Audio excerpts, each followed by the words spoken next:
சீட்டு வச்சிருக்காங்க. எதை எழுதி கொடுத்தாலும் அது ஒரு எழுத்து மாறாமல் கவர்னர் வாசித்திருக்காரு என்று உதயநிதி பேட்டி கொடுக்கிற ஒரு கருத்து.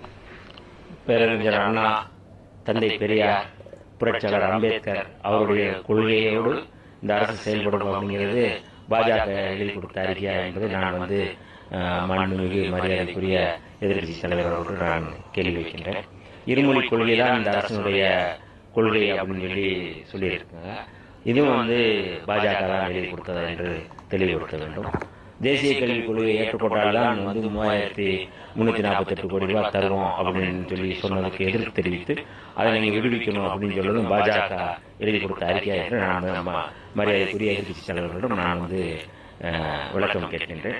இன்னும் கூடுதலாக தமிழ்நாட்டுடைய உரிமையை, தமிழ்நாட்டுடைய அடையாளத்தை, தேசியத்தினுடைய அடையாளத்தை பிரதிபலிக்கக்கூடிய தமிழ்தாய் வாழ்த்து பாடலும் அப்படிங்கிறது கடந்த ஆட்சி காலத்தில் சட்டப்பேரவையினுடைய விதி 176 அடிப்படையில்